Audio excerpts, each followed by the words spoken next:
강의 시작하도록 하겠습니다. 오늘 3, 4월 첫 강의입니다. 1, 2월에 우리가 컨셉을 잡아서 English Education Conceptual이라는 책으로 이제 했는데 이번에는 Practical이라고 해서 1, 2월 교재보다 그 예시가 좀 더 많고 그다음에 컨셉에 약간 그 합치하지 않는 우리가 가진 대부분의 그 영어 교육과 관련된 개념이 construct잖아요. 그렇죠? 그래서 사람들이 조작적으로 정의해 놓은 것인데 그 조작적인 정의에 딱 들어맞지 않은 그런 예시들이 나올 수 있습니다. 실제 언어 자료에서는 그런 것들을 어떻게 해석할 것인지에 대해서 좀 더 살펴보도록 하겠습니다. 이제 1, 2월 교재 이제 어느 정도 받고 1, 2월 교재는 마인드맵이 되게 중점적으로 들어가 있었는데 3, 4월 교재는 예시와 논쟁적인 부분이 좀 많거든요. 게다가 그 더 나아가서는 1, 2월 교재가 그 최근 2018년부터 최근 한 2008년 정도, 약 10년 정도의 기출문제를 커버할 수 있는 내용이 들어가 있다면 지금 그 여러분이 가지고 계시는 교재는 2007년 이전, 2005년 뭐 이전에서부터 90년도 문제까지 다 커버할 수 있는, 그러니까 지금은 조금 트렌드가 바뀌어서 문제에서 다루지 않는 컨셉이지만 필요한 것들을 좀 집어넣었습니다. 혹시라도 그런 것들이 다시 재생돼서 문제로 나올 수 있으니까. 그래서 보시면 아시겠지만 305페이지부터 있는 부록에는 1, 2월 교재에 있는 글로설이라든지 뭐 기출문제, 최근 기출문제를 빼고 01년도 이전 그 기출문제를 실어놨거든요. 이것도 그 객관식 문제는 객관식 문제 그대로, 그다음에 서술형 문제는 서술형 문제로 이렇게 바꿔가지고 이제 시험 문제를 다시 모았는데 앞에 있는 챕터 그대로 01장 Approaches to Language Acquisition부터 15장 Language Assessment까지 쭉 해놓은 다음에 답안을 실어놨습니다. 근데 이제 영어하고 좀 다른 게 영어학은 그 앞에 문제가 있고 바로 옆에 그 해설이 있잖아요. 그래도 두께가 더 늘어나지 않는데 문제 수가 그리 많지 않아서. 근데 그 영어 교육학은 문제 수가 너무 많기 때문에 그거 각각에다 해설을 다루면 너무 두꺼워지기 때문에 답만 실었습니다. 그래서 혹시라도 지금 5, 6월에는 최근 그 02년부터 그 2018년까지 최근 기출문제를 다룰 것인데 그 이전에 그 이전 연도, 그러니까는 01년도 이전의 문제를 한번 풀어보고 싶은 사람은 이 교재 뒤에 있는 부록을 풀어보시고 제가 뒤에 서답형 답안하고 그다음에 그 객관식 답안을 다 실어놨으니까 오류가 아마 거의 없을 겁니다.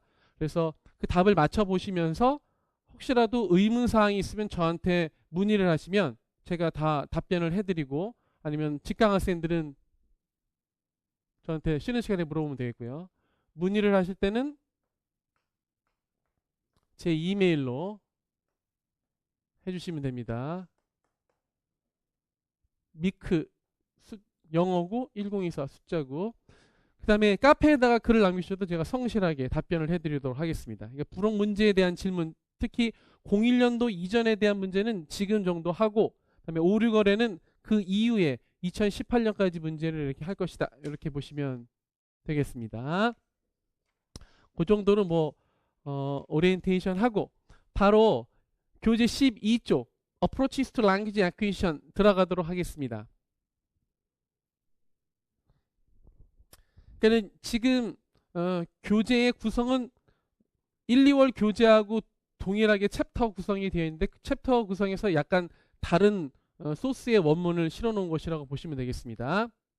자, 우리가 1, 2월에 이 표를 봤습니다. 이제는 이 표가 되게 익숙해질 수 있어야겠습니다. 1, 2월에 처음 볼 때는 우리가 methodology라든지 language analysis에 대해서 보지 않은 상태에서 위에 것을 봤기 때문에 이 위에 있는 것들에만 집중을 했는데 지금은 1, 2월 교재를 통해서 쭉 다 봤기 때문에 이 전체를 아우를 수 있어야겠습니다. 그러니까 L1 어프로치와 우리가 L2 어프로치, 이게 두 가지가 있다면 동일한 용어, 즉 비헤비어리스트를 쓰기도 하고 이쪽에서는 네이티비스트를 선호하기도 하는데 이쪽에서는 인네이티스트와 커그니비스트 이렇게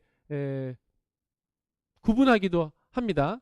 근데 사람마다 또 이렇게 쓰기도 하고 이렇게 쓰기도 하기 때문에 제1 언어 습득과 제2 언어 습득을 그리 구분할 필요는 없겠습니다. 우리가 특별히 조심해야 될 것은 커그니티비즘이 인지주의인데 인지주의와 구성주의가 되게 맞닿아 있기 때문에 사람들이 구분하려고 노력도 하고 또는 어떨 때는 이제 합쳐서 쓰기도 하는데 이 밑에서 있는 그 내용, 우리 지금 밑에 보게 되는 내용은 How to Teach Speaking, 스캇 선베리가 쓴 것인데 밑에 구분을 어떻게 했냐면 다음 페이지 넘겨보시면 알겠지만 Behaviorist하고 Cognitivist하고 그다음에 Social Cultural 이렇게 theory로 구분했어요.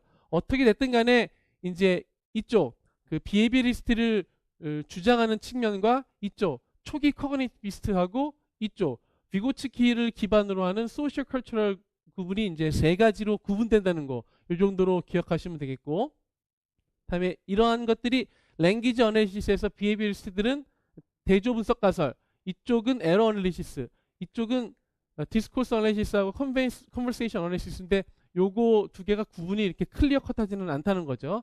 그것과 함께 이제 메서돌로지, 교수법이 이렇게 연결된다, 이렇게 연결해 보시면 되겠습니다. 그래서 전에 이렇게 그림을 그렸죠. 비헤비어리스트는 어떤 개체가 있으면 개체에 주어지는 주변 환경, 그렇죠? 그것이 오브젝트가 됐건 또는 다른 사람의 인풋이 됐건 그 외부의 자료에 집중을 하는 경향이 있는데, 네이티비스트 또는 코그니티비스트라고 불리는 사람들은 외부의 환경을 받아들이는 인간의 내면의 프로세싱에 강조를 둔다, 이렇게 했습니다. 그런데 이쪽은 어떤 개체와 또 다른 개체를 말하는 거죠. 그러니까 사물일 경우도 많지만 사물보다는 또 다른 개체 간의 이런 상호작용에 더 집중을 한다, 이렇게 도식화했습니다. 그러한 내용들이 이렇게 표로 제시되어 있다. 그것을 다른 측면에서 한번 살펴보도록 하겠습니다. 전에는 이 비헤비어리스트들이 뭔가, 스트럭처럴리즘이 뭔가, 트랜스포메이션은 제너티브가 뭔가 하나하나 알아봤다면 이거의 연관성과 구분에 대해서 한번 살펴보도록 하겠습니다. 여기 이렇게 보도록 하죠. 처음부터 There has been at least three theories of language learning that are relevant to the teaching of speaking. 이게 제레미 하머의 스캇 선베리의 How to Teach 그 스피킹에서 나왔기 때문에 스피킹에 국한된 것이지만 1장에서 다뤄도 좋을 만큼 랭귀지 에퀴션에 대해서 언급하고 있기 때문에 이 스피킹에 대해서 별로 거부가 가질 필요는 없고요. 이 사람은 위의 구분 명칭과는 달리 비헤비어리스트, 커그니티비스트, 소셜 컬처럴 시어리로 구분했습니다. 이 세 개가 어떻게 다른지에 대해서 설명하고 있는데, 첫 번째 문단, 그 다음 문단, 두 번째 문단부터 보도록 하겠습니다. According to behaviorism, 그러니까 이 전체 문단이 behaviorism에 대한 것인데, 우리가 1, 2월에 봤던 behaviorism의 제일 중요한 키워드 habit, 다음에 repeated reinforcement가 주요 키워드로 제시되고 있으면서 우리가 5장에서 다뤘던 PPP, 즉 오디오링골 메소드의 가장 중요한 교수 방법인 PPP에 대해서 설명하고 있습니다. 이 PPP라고 하는 것이 Automatic Habit, 동일한 말이죠. Habit Formation을 이루기 위해서 필요한 교수 방법이었다, 이렇게 제시하고 있습니다. 그러면서 여기 이렇게 써 있습니다. PPP was applied originally to the teaching of grammar. 여기가 지금 핵심입니다. 우리가 PPP 하면 교수 방법이라고 생각해서 4스킬, 그 중에서도 이제 스피킹, 왜냐면 PPP의 프로덕션이 리딩과 리스닝을 좀 더 상정하진 않죠. 프로덕션은 스피킹 아니면 라이팅인데, 오디오링걸 메소드에서는 이전의 GTM과 대비적으로 스포큰 랭귀지를 되게 중시한다고 그랬잖아. 그래서 따라서 여기 프로덕션이라고 하는 것은 스피킹의 확률이 되게 높은 겁니다. 그래서 스피킹에 되게 초점을 맞춰준다고 생각하지만, 원래 PPP라고 하는 것은 무엇을 가르치기 위한 교수 방법이었냐면 그라마였다, 이 말이죠. 근데 그라마를 하다 보니까 그것이 익스텐션, 이제 연장돼 가지고 랭귀지 스킬까지 오게 되었다, 이렇게 제시하고 있습니다. 그래서 그 랭귀지 스킬을 담고 있는 그라마를 구현한 언어 소재가 무엇이냐, 밑에 줄에서 가장 많이 반복되는 단어가 요겁니다. 다이얼로그. 그래서 다이얼로그도 오디오링걸 메소드 또는 PPP의 중심 어구가 되겠습니다. 다이얼로그. 다이얼로그라고 하는 것은 CLT의 익스포넌트와 비슷하게 예시문으로 그 문법 사항이 구현된 대화, 이렇게 보시면 되겠다. 그러니까 현재 우리가 가지고 있는 컨버세이션과는, 위에서 있죠. 이 컨버세이션 어널리시스의 컨버세이션과는 조금 다른 거. 왜냐면 conversation은 진짜 real, from real life, everyday life인데 이쪽 오디오링걸 메소드에서 말하는 다이얼로그는 조금 decontextualized 되고 되게 idealized 된 다이얼로그다. A가 이렇게 치면 B는 이렇게 칠 것이다 라고 사람들이 생각하는 그런 내용인 것이죠. 그런데 여기 두 번째 문단과 달리 세 번째 문단은 초기에 뭐로 나왔냐면 Cognitivist Theory라고 얘기하고 있습니다. 여기 Cognitive Theory에서는 강조하는 것이 무엇이냐? 여기 이렇게 나왔죠. Instead, characterize them with an information process capacity. 그래서 얘네들은 대신에 그 information processing capacity를 조금 더 강조하면서 이것이 뭐에 대한 그 비유냐면 컴퓨터를 비유해서 그래서 according to this view, the learning of a complex skill like speaking, 스피킹 같은 컴플렉스한 스킬이라고 하는 것이 이게 되게 중요한 거죠. From control to automatic processing. 우리 맥럴린의 AP 마들에서 나왔던 것처럼 이렇게 컨트롤드 된 상황에서 오토매틱한 상황으로 이어지는 것이다 라고 제시하고 있습니다. 그럼 이런 것들이 어떻게 나타나느냐? 위에서 두 번째 문단의 두 번째 줄에 보면 through repeated reinforcement가 있었죠. through repeated reinforcement. 요거의 대주를 이루는 것이 맨 마지막 줄에 through repeated activation입니다. 그럼 둘이 어떻게 다르냐? through repeated까지는 똑같은데 하나는 reinforcement, 강화니까 안에 있는 유기체에 대한 생각은 아무것도 가지지 않고 있는데 얘는 activation이니까 뭐가 액티베이트 되는 거예요? 안에 있는 스키마가 액티베이트 되는 거죠. 따라서 외부 세계의 중심을 중시하느냐 또는 내부 세계의 프로세스를 중시하느냐에 따라서 위에서는 reinforcement라는 단어를 썼고 밑에서는 activation이라는 단어를 썼다. 서로 대조가 된다. 이렇게 보고 있습니다. 그래서 이 안에서의 구조의 변화 그것을 어떻게 설명하냐면 다음 페이지 첫 번째 줄 This is integrated into existing knowledge. knowledge라는 것이 스키마니까 안에 있는 구조. A stage will which involves some restructuring of the user's linguistic system. 일반 교육학에서 말하는 동화와 조절이 일어나서 안에 있는 스키마의 구조가 바뀌는 것이라고 언어 습득을 설명하고 있습니다.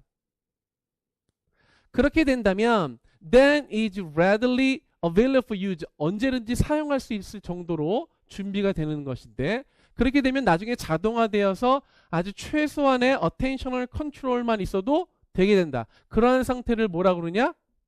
autonomy다. 학습자가 자율적으로 언어 자료를 사용할 수 있는 단계 이렇게 얘기하고 있습니다. 그래서 방금 전에 얘기했던 것처럼 하나는 reinforcement를 중시하고 하나는 activation을 중시하는데 그것을 다시 한번 summarize 하는 것입니다. 그 다음 문단, 즉 13페이지 두 번째 문단에서는 방금 전에 봤던 그 cognitivis트와 첫 번째 봤던 behaviorist를 비교하고 있는데 어떻게 차이가 나는지 한번 요금 잘 읽어보도록 하겠습니다. In teaching terms, cognitivist theory replaces the PPP model with one that progresses from awareness raising through proceduralization and autonomy. 아까 PPP, presentation, practice, 다음에 production을 얘는 awareness raising, proceduralization, autonomy로 바꿨다고 얘기하고 있죠. In fact, it is only the first stage. 근데 뭐가 더 중요하대요? 첫 번째 스테이지가 되게 중요하대요. 왜냐하면 proceduralization은 거의 practice와 동일하다고 생각하는 거죠. autonomy 된 상태는요. 혼자서도 잘해요. production의 상태하고 동일시할 수 있다는 겁니다. 근데 차이는 프레젠트의 주어가 누구예요? 그렇죠. teacher죠. 근데 awareness raising, 의식이 상승되는 주체는 누가 awareness raise 되는 거지? 스튜던트니까. 그렇죠?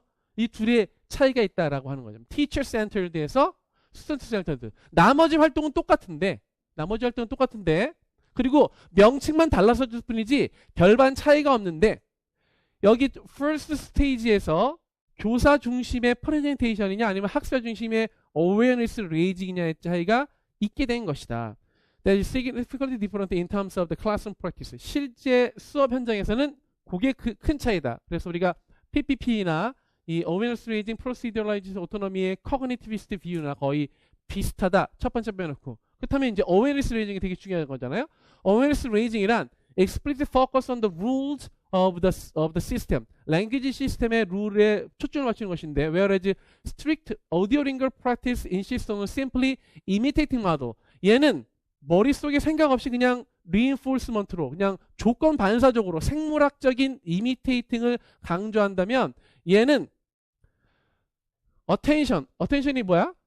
주의 집중이잖아. 즉 그러니까 주체의 행위, 주체의 사고작용에 좀 더 초점을 맞춘다. 이렇게 구분할 수 있겠다라고 보시면 되겠습니다. 단순 반복에 의해서, 즉 이쪽은 이미테이트 마더는 뭘 생각하는 거예요? 양적 접근이에요. 많이 하게만 하면. 근데 여기서는요, 많이 하는 것도 중요한데 머릿속으로 생각을 하면, 머릿속으로 뭔가 attention, 집중을 해서 하는 것이 더 중요하다라고 생각하는 거죠. 그래서 양적인 면에서 질적인 면으로 이렇게 구분한다는 것이 중요한 특징이 된다. 이렇게 두 가지 시어리의 비교를 할 수 있겠습니다. 그 다음 문단은 Cognitivist model prioritizes mental functions over social ones 해가지고, 얘는 처음부터 뭐와 뭘 구분했냐면 mental function과 social ones 해가지고 Cognitivist하고 social cultural theory를 비교했습니다. 그죠? 그러니까는 앞에 있는 커그니티비스트들은 멘탈 펑션을 강조했다면, 지금 소개되는 소셜 컬처럴 티어리는 소셜 원, 즉 학습자 외부에서 촉발시키는 그런 요소에 되게 강조를 했다는 거. 그래서 소셜 컬처럴 티어리에 비하면 학습이라고 하는 것은 사회적인 맥락 안에 굳건하게 자리 잡혀 있다. 이렇게 얘기하고 있습니다. 그래서 계속 읽어보겠습니다. According to this view, 즉 social cultural view에 의하면 all learning is mediated through social and cultural activity. 그래서 얘는 아까 나왔던 거, 뭐 through repeated activation 그거 말고 through repeated reinforcement 말고 through social and cultural activity, 이렇게 요거를 강조하고 있다. 이렇게 보시면 되겠습니다. 그래서 이러한 소셜하고 컬처럴 액티비티를 통해서 할 수 있는 것들을 무엇이냐? other regulation이라고 하는 거죠. 다른 사람의 다른 사람과의 상호작용. 그래서 타인 규제가 되겠다. 그래서 여기서는 우리 보통 other regulation 하면 스캐폴딩도 연결시킬 수 있고, 스캐폴딩이 어디서 일어난다? GPD 안에서 일어나는데, 그렇게 일어날 때 상대방은 보통 우리 뭐라고 그랬어요? more competent user 이렇게 얘기했죠. 또는 peer 또는 teacher. 근데 여기서는 또 다른 어구인 better other 이런 단어를 쓰긴 하네요. more competent user하고 동일한 내용이 되겠습니다. 이 better other가 other regulation이라는 작용 중에 뭘 주냐면 assisted performance, 도움을 준다는 거죠. verbal guidance 이렇게, 또는 scaffold. 그래서 바로 밑에 여기 있습니다. provide supportive framework, 암기합니다. scaffold에 대한 가장 간단한 정의, verbal support 이렇게 verbal guidance 해도 되고, provide a supportive framework 이렇게 해도 되고, scaffold를 정의할 수 있겠다. 이렇게 하게 되면 through this shared activity, 이렇게 서로 공유된 활동을 통해서 new knowledge jointly constructed until the learner is in a position to appropriate it. 이게 여기서는 핵심 어구입니다. 시험 문제에 나올 용어는 아니지만 appropriate가 원래는 social context 이런 데서 또는 social cultural competence에서 나오는 키워드인데, 그때는 적절한 그런 뜻이지만 여기서 appropriate는 동사로서 사용하다 그런 뜻입니다. 원래 강제 점유하는 걸 말합니다. 부동산에서 자기 땅이 아니더라도 20년간 거기에서 농사 짓고 집 짓고 살면 자기 땅이 되는 거 아시죠? 그래요. 그래서 여기 A라는 주인이 있는데, A라는 주인이 뭐 외국에 나가가지고 이 땅에 대한 소유권을 주장하지 않고 B가 대신 와서 경작을 오랫동안 했는데 20년이 지나잖아요. 그러면 이 사람의 소유가 되는 것을 appropriation이라고 하거든요. 다른 것도 마찬가지로 똑같아요. 원래 내가 가지고 있는 지식, 내가 혼자서 할 수 있는 것이 아니었는데, 내 것이 아니었는데 자꾸 쓰다 보니까 그것이 그냥 내 것이 돼버렸어. 원래는 딴 사람 것이었는데, 원래는 네이티브 스피커 거였는데, 그래서 내 것이 되는 것을 완전히 사용하게 되는 것을 appropriation이라고 한다. 그래서 여기서만 사용되는 주요 키워드니까 혼동하지 않도록 하면 되겠습니다. 그래서 이렇게 세 가지로 구분했습니다. PPP하고 그다음에 Awareness Raising하고 그다음에 Social and Cultural Activity. 그래서 이제 비교를 이제 들어갑니다. Learning. 그래서 학습이라고 하는 것은 according to social cultural view is fundamentally a social phenomenon. 사회적인 상호작용인데 requiring both activity and interactivity. 그래서 이 activity라고 하는 것은 뭔지 아시죠? 우리가 cognitivists,들은 여기 안에 스키마를 좀 더 강조했다고 그랬잖아요. 근데 social cultural view는 요거를 강조했다고 그랬죠. 그래서 activity라고 하는 것은 이거 말하는 겁니다. 그러니까는 다른 말로는 어떻게 할 수 있냐면 intra-activity라고 할 수 있죠. intra-activity. 그래서 애플북에서 intra-activity라고 얘기했죠. 그러니까 intra-activity를 그냥 mental process라고 보시면 되겠어요. mental process. 근데 inter-activity는 요걸 강조하는 거죠. 상호작용. 그러니까 소셜한, 컬처럴한 relationship을 강조하는 것이다. 그래서 interactivity, 그다음에 interactivity. 얘는 individual한 것이고 얘는 social한 것이고 그 두 개를 다 강조하고 있다. 그래서 그 두 개 강조한 말이 이런 단어죠. scaffolded, collaborated 또는 assisted, co-constructed 이렇게. 그래서 여기서는 지금 소셜 컬처럴 뷰에 대해서 다시 한번 정리했습니다. 그래서 이렇게 세 가지를 정리하고 나니까 밑에서 이렇게 얘기했죠. All three theories have elements in common. 공통적인 것이 있는데 especially where these are translated into classroom procedures. 이것이 실제 수업 현장에서 일어날 때는 거의 비슷한 세 가지 단계로 이루어진다. The following table attempt to display the relationship between different elements of each model. 그래서 세 가지를 표로 한번 제시해 보겠다. 외국 사람들은 표로 제시하는 걸 별로 안 좋아하는데 이 사람은 표로 이렇게 제시했네. 그래서 우리가 보통 봤듯이 PPP 단계로 이루어진다고 하면 여기 마들링이 교사 위주잖아요. 근데 Cognitivist Theory에서는 이 P 단계를 교사가 Awareness Raising. 그러니까 보통 이 단계에서는 뭘 해요? 스키마 액티베이션 하죠. 스키마 액티베이션. 그렇죠? Awareness Raising 하기 위해서. 근데 Proceduralization은 결국 뭐야? Meaningful Practice란 말이지. In a context. 그렇게 된다면 혼자서도 잘할 수 있는 Automatic Sati 또는 Autonomy. 이거 되게 중요하단 말이죠. 원래 Automatic Sati라는 것은 이쪽에서도 되게 강조되는 키워드였잖아요. 자동화되는 거. 별다른 그 노력 없이도 되는 거. 근데 이 Automatic Sati를 이쪽에다 쓰고 나서 Autonomy까지. Autonomy는 원래 4장 Learner Variable에서 나오는 학습자 자율성과 관련된 것인데 Cognitive Theory에서는 Second Language Acquisition과 연결해서 키워드를 제시했습니다. 그래서 요것만 좀 새롭죠? Other Regulation을 통해서 즉 스캐폴드를 통해서 Self Regulation을 가는데 그 중간에 내 것으로 삼는 거, appropriation이라는 단어를 이제 썼다는 것이 둘을 이렇게 비교하기 위해서 제시된 키워드라고 볼 수 있습니다. 그래서 이거를 줄글로 제시하면 이렇게 제시하고 있다. 밑에서 보면. 겉으로는 되게 비슷하다 이 말이지. 근데 실제로는 behaviorist mind is simply a brain pushed, pulled and molded by forces beyond its control. 이게 되게 핵심입니다. 안에 개체가 있긴 있어. 개체가 있긴 있는데 얘는 얘 안에 있는 것은 우리의 컨트롤에 있다고 생각하지 않고 이런 거. 즉 우리 컨트롤을 넘어선 외부 자료에 조금 더 그 영향을 받는 것으로 생각한다 이 말이지.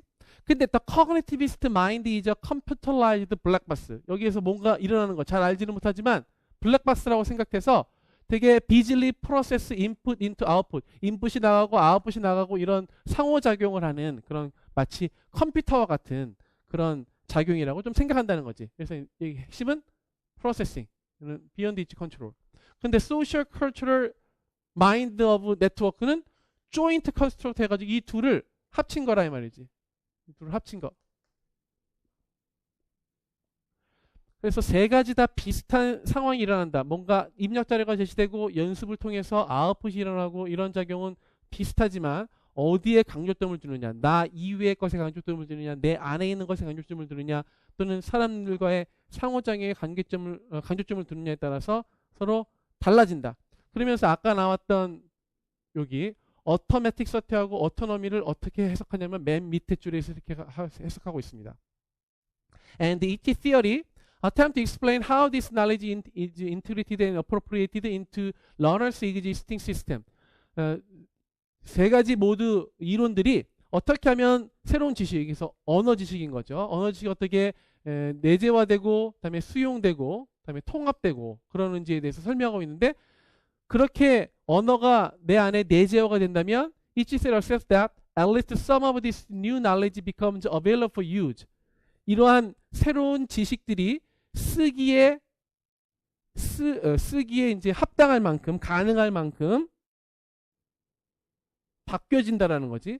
그렇게 된다는 것은, 즉 내가 하시라도 영어를 말할 수 있도록 만들어진다는 것이 오토메이티드, 자동화된 상태인데, 그 자동화된 상태에 있는 학습자를 표현할 때는 어토너머스하다고 볼 수 있겠다, 이렇게 얘기하는 거죠. 그래서 어토너미가 러너 베리어블에, 즉 스트래터지를 갖고 학습 상황을 자율적으로 조정하는 그런 것에만 묘사되는 것이 아니라, 다른 사람에 규제되지 않고 나 스스로 규제하는 셀프 레귤레이션을 어토너미라고 표현할 수도 있다라는 그런 제시어가 되겠습니다. 그래서 어토너미하고 어토매티서티는 서로 다른 이야기이지만, 얘는 멘탈 프로세스의 상태, 얘는 학습자의 상태를 나타내는 것으로서 동일한 경지의 상태를 제시할 수도 있겠다, 이렇게 좀 더 유연한 사고를 가져야겠습니다.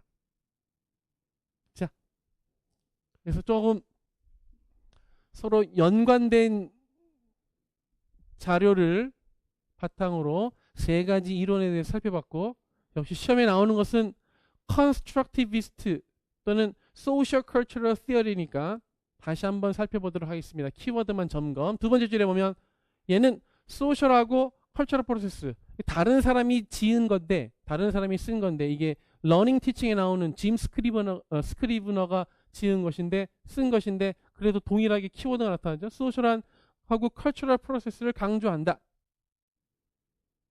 라고 하는 것.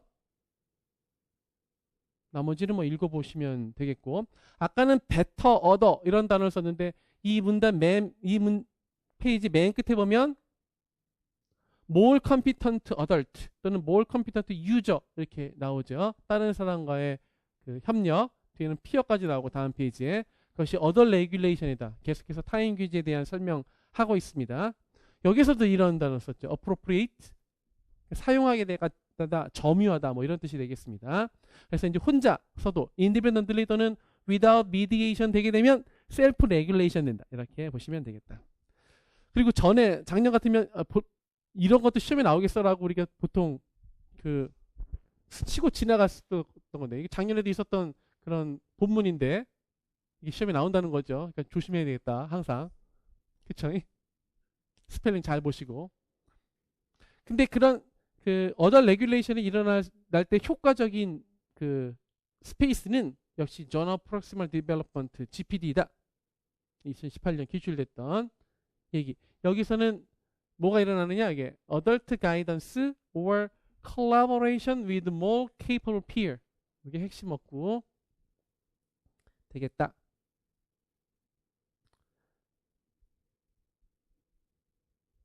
그리고 제일 핵심은 맨 밑에 줄.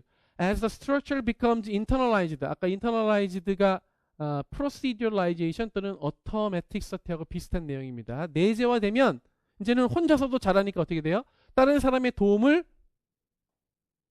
필요로 얻게 되는 거죠. 그래서 gradually removed. 자동차를 가르쳐준 다음에 옆에서 뭐라고 얘기하면 짜증나니까 뒤로 물러나줘야겠다. 그런 것들을 되게 잘해야 된다는 그런 얘기가 되겠습니다. 그래서 이게 핵심이다. 이게 나왔으니까 이제 뭐 이렇게 서술하는 문제가 시험에 나올 수 있겠죠. 그래서 밑에 있는 그림은 교육과에서 나오는 것처럼 혼자서도 할 수 있는 거, 혼자서 못하는 거, 이 사이에 도움을 받아서 할 수 있는 거, 이 사이가 GPD라는 내용이고, 그 다음에 GPD와 연결해서 GPD 안에서 이루어지는 verbal guidance를 스캐폴딩이라고 한다. 이렇게 스캐폴딩 명칭만 다시 한번 상기시키면 되겠습니다. 근데 이제 똑같이 요것만 하면 1, 2월 교재와 다른 것이 없으니까 다음 페이지 보면 scaffolding in context입니다. 16페이지. Scaffolding in class isn't a normal conversation. 근데 scaffolding이라고 하는 것이 실제로는 노멀한 것이 아니다 말이죠. In the sense that the teacher listener is not aiming to contribute to any personal stories or opinions of her own. 그들 스스로의, 보통 우리 말을 하는 게 의사소통하는 건데 나의 감정이나 그 사상을 전달하기 위해서 하는 그런 것인데 스캐폴딩이라는 것은 나의 사상이나 감정을 전달하기 위한 매개체가 아니라는 거죠. The aim of her own speaking. 그러면 그것의 목적이 무엇이냐? 다른 사람을 말을 잘할 수 있도록 도와주는 것이다. 근데 그 도와주는 방법이 실제로는 이렇게 나타날 수 있다. Showing interest and agreeing, concisely asking for clarification of unclear information, 그다음에 encouragement echo 해가지고 여기다 한번 1번부터 9번까지 한번 적어보십시오. 그럼 한번 찾아보는 겁니다. 9번이 unobtrusive giving a word or phrase that speaker is looking for 여기까지. 그래서 한번 찾아봤더니 identifying scaffolding techniques 한번 테크닉을 한번 찾아보자라고 하는 거죠. 스튜던트 이렇게 말했습니다. It's like sports 했더니 했습니다. 했으니까 이제 맨 처음에 예시가 있잖아요. 1번에 보면 showing interest and agreeing 해서 nodding 하거나 하는 거. 그러니까는 이 teacher의 는 1번이라고 얘기할 수 있겠죠. 맨 위에 1번. 스튜던트 이렇게 말했습니다. 지금 뭐에 대해서 얘기하냐면 but is with iron 해가지고 원래 iron extreme ironing 이거에 대한 거 설명하는 건데 발음을 잘 못하는 거죠. 그랬더니 선생님이 이렇게 말했습니다. with an iron 이렇게 했으니까 얘는 뭐에 대한 거냐면 2번에 보시면 concisely asking for clarification of unclear information 잘 모르니까 이런 것들을 되게 반복하는 거죠. iron이라고 이렇게 얘기했습니다. 또는 8번에 보면 2번과 8번에 보면 giving the correct pronunciation 왜냐면 iron이 발음이 잘못됐으니까 iron으로 발음이 좀 후지긴 하지만 giving the correct pronunciation of words in replies without drawing any particular attention to it 했으니까 2번도 되고 8번도 되고 이렇게 되겠습니다. 그랬더니 스튜던트가 받아칩니다. Yes, is iron sports. They what do they do? 이렇게 물어봤으니까 얘는 6번이라고 볼 수 있습니다. 6번. 6번이 뭐냐면 asking brief questions that encourage the speaker to extend the story. 계속 말해보라고. 근데 그게 뭐 하는 건데 이렇게 물어보는 거죠. 그래서 6번 테크닉을 썼고 한번 시험에 내봐야죠. 모의고사 때. 그랬더니 스튜던트가 Yes, it's like sports X 해갔더니 an extreme sport. 그래서 입에서 나타나려고 하는 그 말을 대신해 주는 거죠. 그러니까 그거는 9번이 되겠습니다. 9번. 방해하지 않으면서 학생이 찾으려고 하는 그 단어를 주는 것. 그렇죠? 그랬더니 Yes, they use irons in extreme places. 그래서 여기서 이런 걸 사용해야 했더니 irons in extreme places. Where? 했으니까 얘는 4번 하고 5번. 4번이 뭐였냐면 echoing meaning. iron 나왔으니까. 그다음에 5번은 conversation holding questions 해가지고 그것이 뭔데? 이렇게 where 이렇게 물어봤으니까. 스튜던트 이렇게 말했어요. like onto a mountain. 마치 산에서 다림질 되었더니 onto a mountain을 on a mountain으로 고쳤죠. 그러니까 이거는 7번 되겠습니다. 7번이니까 unobtrusively saying the correct form of an incorrect word. 그래서 onto를 on으로. 그래서 스튜던트가 yes 하면서 웃으면서 on a mountain or river 했더니 what do they do? 이거 똑같은 거죠. 아까 what do they do? 6번. asking brief questions. 다음에 they iron and in tree on top. 잘못 말한 걸 이렇게 고쳐주는 거죠. 그래서 at the top of the tree 해서 얘는 7번. 고쳐주는 거. 그래서 이런 대부분의 것들이 선생님이 자기의 의사는 표현하는 것이 아니라 상대방의 의사 표현을 도와주려는 뭐다? 스캐폴딩 전략이다. 근데 요즘은 이제 구문 분석해가지고 시험 문제 하는 경향이 많으니까 스캐폴딩을 자체로 써라 하는 것 말고도 스캐폴딩의 테크닉이 이렇게 뭐 한 4-5가지 주어지고 이 중에서 여기에 쓰인 것이 무엇인지 어터런스를 대고 한번 제시해봐라 라고 하면 한번 써보세요. 모의고사 한번 낼 테니까. 다음 other view에 대해서 보도록 하겠습니다. information processing하고 다음에 뒤에서 나타나는 usage based learning 다음에 competition model이 있는데 information processing 말고는 논의를 더 할 필요가 별로 없기 때문에 여기서는 맥럴린이 원래는 2장에서 나오는 AP model, attention processing model에 대해서 설명한 사람인데 그거에 대해서 설명하면서 1, 2장과 관련 있는 automaticity, restructuring, U-shaped learning이라는 키워드를 좀 생각해 볼 수 있을 것 같아서 한번 여기다가 써봤습니다. 여기 보면 이 인포메이션 프로세싱 또는 이게 스킬 러닝이죠. 스킬 러닝의 대표적인 키워드는 데클러러티브 날리지와 프로시디어 날리지인데, 즉 데클러러티브 날리지가 연습을 통해서 프로시디어 날리지로 바뀌게 되면 얘는 메타 링귀스틱 날리지인데 이쪽은 링귀스틱 날리지라서 머릿속에 있었던 언어 상위 언어적인 지식이 실제 언어 사용을 할 수 있게 된다는 그런 얘기가 되는 거죠.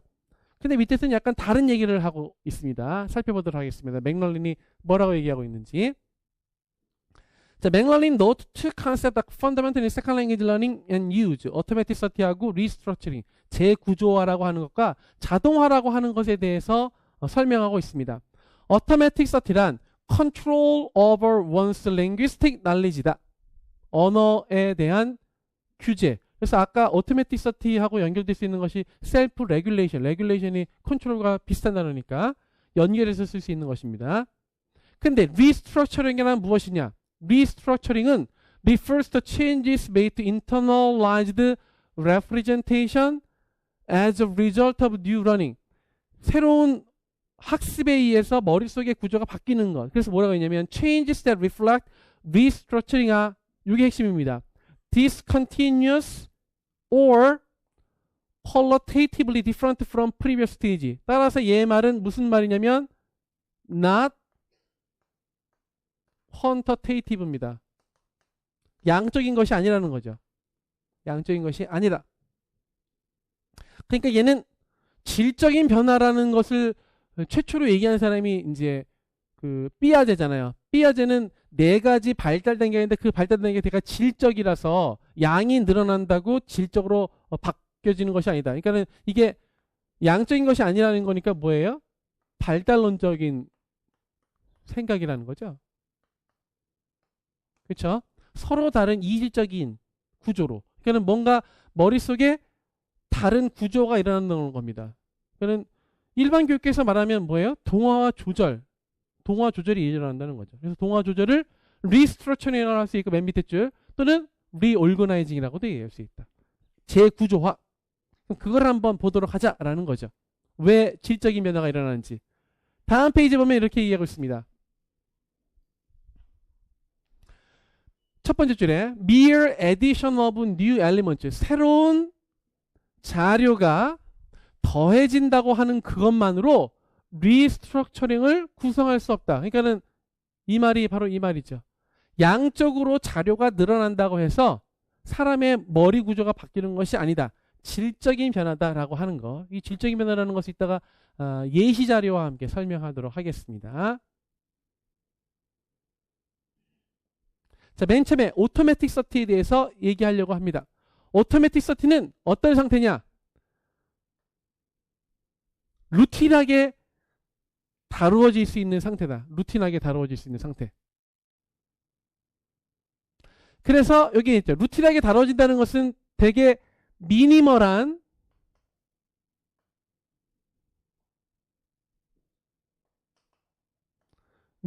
어텐션만 필요한 거죠.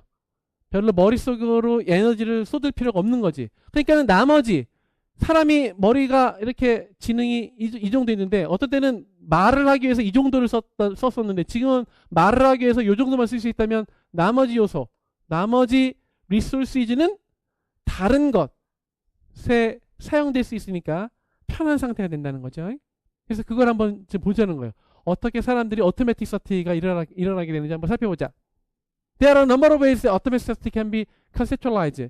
얘를 개념화할 수 있는 여러 가지가 있는데 특별히 automatic sati 얘는 이제 fluency하고도 연결시킬 수 있겠죠. fluency. 근데 얘를 보통 fluency는 without hesitation 또는 quick processing이라고 하는데 automatic sati는 quick이기도 하지만 unconscious하고 effortless하고 한 fast한 프로세싱이다라고 얘기할 수 있다. 이걸 어떻게 할 수 있느냐? 보통 우리는 대화할 때 Hi, how are you? 하면 Fine, and you? Fine 해가지고 생각하지도 않고 그냥 이렇게 치고 나온단 말이지. 별로 머릿속으로 문장 구조에 대해서 생각할 필요도 없이요. 이것이 이제 automatic sati라고 할 수 있는데 근데 이것 말고도 더 주된 자료가 무엇이냐? The conversation routine is so automatic. 근데 이렇게 그리팅 하는 거 있잖아요. 그것은 너무 오토매틱해서 너무 패스트하고 너무 unconscious하고 해서 one knows well that most people have had the experience of responding fine before the question is even asked, then of responding fine when it turns out that a different question is being asked. 그래서 how are you fine이라고 리스폰드 자동적으로 하는 것처럼 그렇게 빨리 나올 뿐만 아니라 심지어는 다른 질문을 했는데도 fine 한다 이 말이지. 예를 들어서 hi 했는데 good morning Julie 해가지고 얘는 good morning을 해야 될 차례에 아직 못 하지 않았는데 how are you도 하지 않았는데 fine 이렇게 나온다는 거죠. 원래 A를 치게 되면 A에 대한 반응으로 A 다시가 나오고 B를 치게 되면 B에 대한 반응으로 B 다시가 나와야 되잖아. 그러면 A를 치면 A 다시가 나오고 B를 치면 B 다시가 나오게 되면 이것은 꼭 오토매틱 서티가 아니라 뭐라고도 반응할 수 있어요? 스티뮬러스 앤 리스폰스 반응이라고 볼 수도 있지. 그렇잖아. 이거로 설명할 수도 있고 또는 오토매틱 서티라고 설명할 수도 있어. 그치? 그러니까는 비헤이비어리스트에 대한 입장으로도 이게 설명이 된단 말이야. 위에 있는 자료는. 밑에 있는 것도 커그니티비스트 뷰도 설명이 되고. 근데 지금 이 상황은 뭐야? A를 쳤는데 얘네 둘은 다 무시하고 B 다시가 나타나는 거지. 그렇잖아. A를 치면 A 다시가 나타나고 B를 치면 B 다시 나타나는 것은 SR 이론으로도 설명할 수 있는데 A를 쳤는데 B 다시가 나타났으면 SR 이론으로는 설명이 안 되지. SR 이론은 것은 투입 반응이 1대1로 연결되잖아.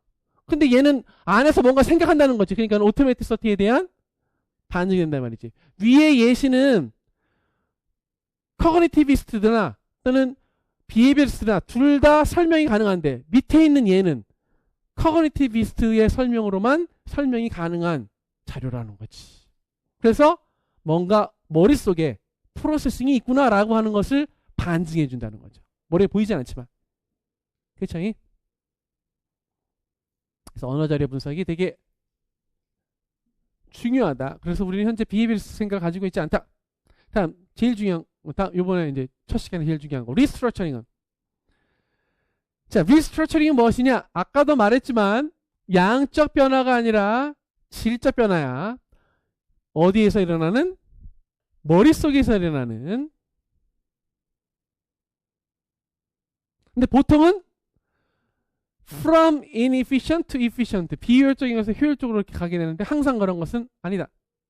그래서 리스트럭처링을 얘기할 때 아까도 얘기했지만 양적으로 더해지는 것이 중요한 것이 아니라 스테이지 투 스테이지. 이게 뭐야? 디벨롭 된다는 거지. 디벨롭. 그쵸? 디벨롭. 우리 이거 생각하면 되겠어요. 어떤 사람이 개라는 도식이 있어. 개라는 도식. 근데 개에 합치되는 자료 있잖아. 삽살이, 발발이, 쭉쭉쭉 진돗개 해가지고 개의 도식이 양쪽으로 늘어나도 머릿속의 구조는 그리 변화가 일어나요? 안 일어나요? 별로 안 일어나. 사실은 이 조금만 양적 확대가 일어났을 뿐이지 질적인 구조적인 변화가 일어나지 않는단 말이야. 근데 여기 갑자기 시베리안 고양이가 나타났어. 그럼 고양이는 동화가 안 되지. 그러니까 어떻게 돼? 새로운 고양이라는 도식을 만들어내잖아. 전에 사람은 개라는 도식만 있었는데 지금은 두 가지 도식이 공존하는, 하나에서 두 개로 바뀌었지. 더 나아가서는 뭐로 커질까? 여기 이제 늑대도 있고 동물이라는 도식이 생기겠지. 이게 바로 진정한 뭐야? 발달이지. 스키마의 구조적인 변화. 이렇게 된다는 것은 사람이 뭐가 된다는 거야? 위계 구조도 가지면서 발달이 이루어진다는 거니까 그런 설명을 하고 있다는 거지. 그러니까 이것도 일종의 변화긴 변화예요. 양적인 변화. 근데 양적인 변화는 이런 질적인 변화에 비하면 아무것도 아니다라는 거지. 그거를 뭘로 설명하는 거야?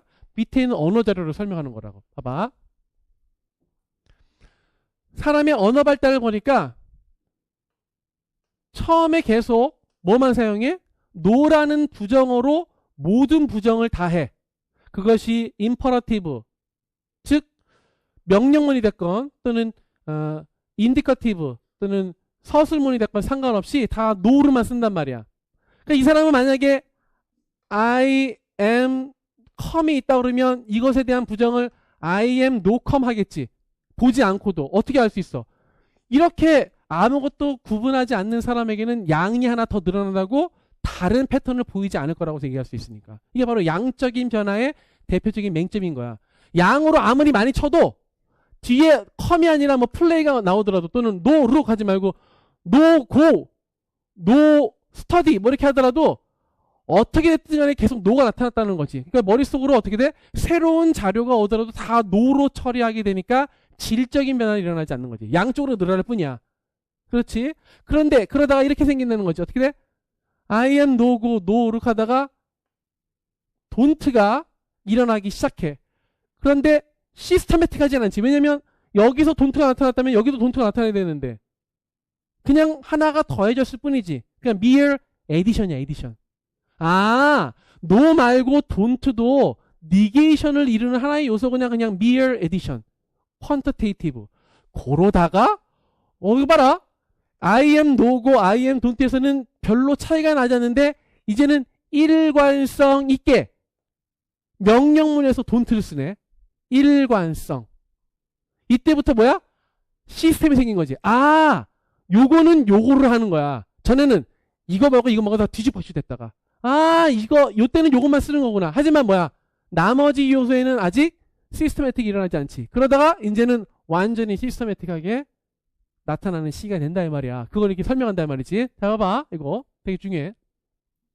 어디에서 리스트럭처링이 일어나느냐 질문 나올 수 있단 말이지. At time 1, only one form no is used. 여기서 no만 사용된단 말이지. 그러니까 랜덤 스테이지야. 그러다가 at time 2, a new form don't enter 한 거야. 그러니까 뭐야? mere addition. 그래서 no와 don't가 free variation으로 그냥 아무 때나 지 멋대로 쓰인단 말이지. 그러다가 by time 3가 제일 중요한 거지. 3차 시기가 되면 this one has created a system. 시스템이 뭐야? 이거일 때는 이걸만 쓰고 저거일 때는 저것만 쓰고 이런 거지. 그래서 in which there are the beginning of one-to-one correspondence between form and function. 어떤 특정 형태와 특정 사용 법에 대한 1대1 대응이 일어난다는 거지. 그래서 don't라고 하는 것이 이때는 free variation이지. indicative에는 free variation인데 여기 command 즉 imperative에는 항상 뭐만 나타난다? don't form만 나타난다고. 그래서 don't is the only form used for imperative whereas 하지만 아직 indicative에는 두 가지 형태가 다 나왔기 때문에 아직 거기에 대한 시스템은 마련되지 않은 상태. 그래서 뭐가 일어난다? 그런 특정 one-to-one correspondence가 일어나는 그 time 3가 바로 리스트럭처링이 일어나는 시기다. 뭔가 질적으로 변화가 있는 시기가 됐다. 이 말이에요. 질적으로 변화가 있는 시기. 그러니까 말하자면 삽살이 발발이 다 개로 하다가 시베리안 고양이도 개 아니야? 개하고 비슷하게 4발 달리고 할 때까지는 뭔가 구별을 못하다가 그거는 개가 하는 고양이구나 그래서 새로운 구조화가 생긴 것이 바로 2단계다 이 말이지. 그런데 2단계도 아직 뭘 안 됐어? 늑대라는 것을 개로 인식하는 단계란 말이지. 아직 분류되지 않은 상태가 있다. 근데 이제 완벽하게 다 구분이 되는 뭐야? 동물에 대한 도식이 완성되면서 4단계가 된다는 거지. 그러니까 몇 가지 도식이 확실하게 일어나는 시스테매틱하게 일어나는 그 상태가 바로 리스트럭처링이다. 4단계가 아닌 3단계 인터랭귀 단계에서. 그래서 리스트럭처링은 3단계 일어나는데 when learner have begun to sort out the form function relationship, form function relationship이 일어나는 그 시기다 이 말이지. 그래서 리스트럭처링이 바로 요 단계에서 일어난다는 거 언어 자료를 보고 구분할 수 있어야겠습니다. 그래서 이제 라이트 바운 여사가 How Languages Are Learned 책을 지으신 분이 이렇게 얘기했습니다. 리스트럭처링이라는 것은 시스템이라는 거 되게 중요하고 whose component interact in 별표 non-linear way. linear 언제 나왔었지? process writing에서 뭐의 반대말로 cyclical 또는 recursive의 반대였지. 그래서 linear는 뭐야? 선조적이라는 거잖아. 선조적. 그러니까 이 non-linear니까 비선조적이지? 근데 선조적의 반대가 뭐였어? 획기적이었잖아. 그러니까는 non-linear라는 것은 획기적인 방식으로 일어난다는 그런 거지. 그러니까는 어디티브한 방식으로 하나씩 하나씩 더해지는 그런 방식이 아니라 구조적으로 변화가 일어나는 방식으로 이루어진다 이 말이다. 자, an increase in error rate in one area may reflect an increase in complexity or accuracy in another, followed by overgeneration of newly acquired system. 그래서 이렇게 시스템이 생기게 되는데 이 시스템이 항상 옳은 것만은 아니라서 그 다음에 이런 현상이 일어나기도 한다 이 말이지. 보통은 되게 효율적으로 일어나야 되는데 효율적으로 일어나긴 하는데 문법적으로 일어나지 않는 경우가 생긴다 이 말이지. 읽어보도록 하겠어요. Destabilization, as discussed above, is a consequence of restructuring of the result in what are known as U-shaped learning. 그래서 U-shaped pattern, U-shaped pattern이라고 하는 것의 결과일 수가 있는데 U-shaped pattern이란 무엇이냐? 학습자의 언어 사용에 대한 단계가 세 가지로 이루어진다는 것이다. 그 첫 번째 단계는 무엇이냐면 earliest stage, 여기서는 스테이지 1이라고 하는 거, target like 놈을 쓰는 단계, error free. 근데 스테이지 2에서는 학생이 그때 썼던 target like 놈을 이제 잊어버리는 상태. 그러다가 다시 3단계로 오게 된다라는 그런 얘기인데 여기서 핵심은 이쪽으로 가면 time, 이쪽으로 올라가면 accuracy 이렇게 적어놓으면 되겠습니다. accuracy. 그러니까 맨 처음에 accuracy가 제대로 돼 있다가 갑자기 incorrect한 deviant한 utterance가 나오다가 요거 두 개를 이제 합친 거겠죠. 다시 correct한 utterance로 오게 된다라고 하는 거. 그래서 밑에 설명을 이렇게 하고 있습니다. 라이트바운이 6학년, 7학년, 8학년 학습자들을 이제 살펴봤다면 이제 ing 폼의 사용에 대해서. 그래서 6학년 때 애들이 이렇게 했다. He's taking a cake. 제대로 된, 그러니까 얘는 스테이지 1 utterance지? 근데 스테이지 7이 될 때는 same picture를 가지고 he take a cake 해가지고 스테이지 2 단계가 나온단 말이지. 이게 만약에 takes라도 error erroneous form인데 이게 지금 ing로 묘사해야 될 것을 ing로 묘사하지 않았다는 것에 더 초점이 있어요. 스테이지 2가 나타났다는 거지. 그래서 예로 말하면 뭐야? correct한 usage가 deviant한 usage로 따라서 apparent한 decrease가 됐다 말이에요. 지식에 있어서 감소가 일어났다라고 하는 거. 그 왜 일어나게 됐느냐? 우린 다 알잖아요. 다음 페이지 보면 In fact, with no other comparable verb form in their system, 그거에 이제 상응할 수 있는 verb 다른 것이 없기 때문에 러너는 overextend, 이게 뭐 한다는 거야? over generalize 한다는 거지. 프로그레시브를 적용하지 말아야 할 곳에 프로그레시브를 적용하게 된다는 거지. 그럼 이거는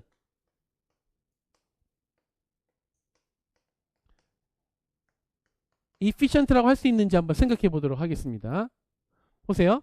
만약에 어떤 사람이 went라는 말을 썼다가 다음에 good라는 말을 썼다가 다시 went라고 쓴다면 went에서 good를 쓰는 것이 아까 말했던 inefficient에서 efficient로 가는 것이라고 얘기할 수 있어요? 없어요? 있지. 왜지? went나 어떤 거에 과거는 went를 쓰고 어떤 거에 과거는 ed를 붙이고 둘 다 다른 이질적인 구조를 가진 그 언어 현상이라면 한 번에 다 ed로 처리해버리면 그 사람 입장에서는 어떻게 하고자 하는 노력이야? 효율적으로 ed만 다 붙여버리면 되겠나라고 생각하는 거잖아. 그러니까 자기 나름대로는 inefficient한 것이 efficient한 것으로 바뀌는 거예요. 리스트러처링이 조금은 일어난다고 볼 수 있지. 근데 실제로 어떻게 돼? 실제로는 이렇게 쓰면 의사소통에 지장이 있기 때문에 어떤 언어에서 레귤러한 것은 ed를 붙이고 레귤러하지 않은 것은 개별적으로 다 외워야 되잖아. 그러니까 조금은 inefficient한 방향으로 가야지 뭐야? 커렉트한 유스가 되는 거지. 근데 사람이라는 것은 그렇게 오는 대로 다 받아들이는 어디티브한 관점이 아니라서 이렇게 하다가 그것이 잘못된지를 알고 다시 재구조화가 일어난다는 그런 얘기가 되는 거예요. 알겠죠? 그래서 나름대로는 inefficient에서 efficient하게 언어 사용을 하기 위해서 over generalize 하는 거지. over generalization이 역시 뭐야? 내가 가진 규칙을 필요 없는 곳에 다 적용하려고 하는 거니까 그냥 신경 쓰지 않고 efficient하게 언어 작용을 하려는 그런 사람의 심리가 반영된 현상이라고 볼 수 있어요. 그래서 그러다가 이제 그것이 의사소통이 안 되니까 when simple present was introduced 이제는 프로그레시브 말고 simple present가 introduce 되면 이제는 둘을 구분한다는 거지. 그래서 뭐 한다? adjust 조절이 일어난다는 조절. 그래서 뭐가 되는 거야? 아 이거는 여기까지는 이걸 쓰고 여기서는 프레젠트를 쓰고 이쪽에서는 프로그레시브를 쓰고 해가지고 redefine its limit. 전에 개라는 도식을 고양이도 들어가고 늑대도 들어가고 하다가 아 이거는 고양이와 개는 다른 거구나라고 구분한다는 거지. 구분하는 것이 곧 뭐야? accuracy를 늘리는 방식이야. 전에는 fluent하게, automatic하게, efficient하게 언어 사용을 하려는 목적에서 overgeneralize 하다가 다른 도식을 만들어서 뭐를 높일 수 있도록 accuracy를 높일 수 있도록 언어 작용을 달리 한다라는 거지. 비록 무엇일지라도 efficient하지 않을지라도 그 다음에 fluent하지 않을지라도 그래서 언어가 이렇게 발달한다는 것 이렇게 발달한다는 것이 뭐에 대한 예시냐? 커그니티비스트들의 예시란 말이지. 왜냐하면 고도라는 것은 외부의 입력 자료로 받아본 적이 없는 자료니까. 없는 자료가 나왔다는 거, 아웃풋됐다는 것은 들어간 것은 고 아니면 웬트 아니면 플레이드인데 얘가 이것을 여기에 집어넣는다는 것은 머릿속에 뭐가 생각한다는 반증이 되잖아. 그렇지. U-shaped learning이 일어난다는 것은 아까 automaticity와 함께 리스트럭처링과 함께 멘탈 프로세스, 이너 액티비티가 있다는 반증이 된다는 얘기야 지금. 그래서 뭐야? 비헤비어리스트가 맞지 않고 뭐가 맞다? 커그니티비스트 뷰가 맞다. 소셜 컬처럴 뷰가 맞다는 것에 대한 반증이 세 가지인 거야. 알겠지? automaticity, restructuring, U-shaped learning. 됐죠? 그렇게 정리하면 되겠다. 그러니까 새로운 언어 자료가 왔을 때 일반 교육학에서 배웠던 그런 동어와 조절, 그다음에 도식, 평형화 이런 내용들을 영어로 하게 된다면 restructuring, 그다음에 U-shaped learning 이런 것들로 환원시킬 수 있겠다. 다음 밑에 나오는 것은 뭐 이게 뭐 쉽지 뭐. usage based learning과 컴피티션 마들은 명칭 자체는 이제 나오지 않을 거니까 항상 뭐가 중요하다? exposure가 중요하다. 근데 usage based learning은 correlationism 연결주의라고 해가지고 이 상황에서는 이런 청크, 이런 상황에서는 이런 것을 많이 봄으로써 그 말이 이제 연결돼서 나온다. she 나오면 무조건 is가 나온다. 뭐 she 나오면 무조건 was가 이렇게 연결돼서 나온다는 그런 것이기 때문에 청크, frequency에 대한 기반이 될 수 있다라고 하는 것이고 컴피티션 마들은 그냥 단순히 뭐 해라, 익스포저 해라 뭐 이런 정도로 보시면 되겠습니다. 그러니까는 크라시엔의 마들과 약간 비슷한 방식. 그러니까 컨티뉴엄이 이렇게 있다면 일단 맨 처음에 innatist 있잖아요. innatist. 이쪽 cognitivist. 이거를 전체 뭐라고 그랬어? nativist라고 이렇게 표현했잖아. 그치? 어디 있냐면 12페이지에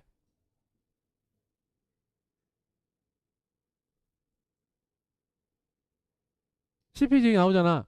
네이티비스트가 있는데 네이티비스트를 크게 둘러 나누면 인네이티스트와 커그니티비스트라고. 인네이티스트들은 가장 핵심이 크라시엔이야. 여기다 설명할게.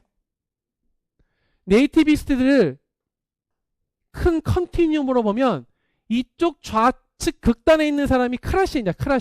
크라시엔은 뭐 하는 거야? 머릿속에 뭔가 있긴 있어. 그게 language acquisition device야. 근데 그건 모르겠고 뭐 하는 거야? 입력을 많이 주면 된다는 거지. 컴프레hensible input을. 근데 이쪽은 커그니티비스트야. 뭐야? 안에 있는 멘탈 프로세스가 더 중요하다는 거지. 누구? 맥럴린의 입장이란 말이지. 그런데 이 커그니티비스트이면서 조금은 그래도 머릿속에 자기보다는 많이 그래도 노출시키는 것이 중요하다. 이쪽에 가까운 사람이 아까 나왔던 컴피티션 마들이 되는 거야. 이게 딱딱 끊어지는 것이에요. 컴피티션 마들. 그런데 좀 덜한 사람이 이쪽에 이제 usage based learning 정도가 되는 거라고. 그러니까 다 cognitivist 비유인데 어떤 사람이 크라셴의 그런 진짜 안에 있는 것들은 잘 모르겠고 바깥에 있는 내 인풋이 중요하다, 컴플레이트이 중요하다라고 말하는 그런 사람의 쪽을 조금 더 많이 수용하느냐, 조금 더 덜 적게 수용하느냐에 따라서 컨티뉴움이 있을 뿐이야. 그러니까 시험 문제는 안 나오지.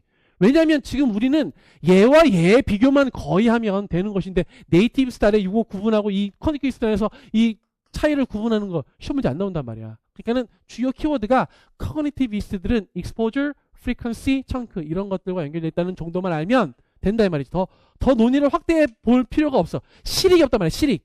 그러니까 우리가 지금 구분하는 이유는 뭐야? 예를 들어서 봐봐. 어떤 언어 자료를 SR 이론으로 볼 것인지 아니면 SR 이론이 아닌 것으로 볼 것인지 한참 가야 되네. 이런 자료에 있어서 또는 바로 전에 있던 이 자료를 어떻게 해석할 것인지는 안에 있는 컴피티션 마들이나 또는 유세지 베이스 러닝 이런 것들로 설명되는 것이 아니라 비지빌리스트의 관점과 그냥 커그니티비스트 관점으로 대조를 이루어서 해석하면 되는 거란 말이지. 그러면 그 둘은 구분할 필요가 있지. 왜냐면 동일한 언어 자료를 다르게 해석할 거니까. 하나는 해석을 못하고 하나는 해석할 수 있잖아. 그런데 뒤에 나오는 거 있잖아. 컴피티션 마들하고 유세지 베이스 러닝 마들은 우리가 지금 더 섬세하게 들어가가지고 그것이 조작적 정의하고 무엇을 의미하는지 공부를 할 수도 있어요. 원서가 있으니까. 그런데 그렇게 해봤자 우리 시험에는 아무런 도움이 되지 않는단 말이지. 그런 것들을 시험 문제 내지는 않을 테니까. 그러니까는 더 이상 3, 4월의 논의를 더 할 필요는 없다.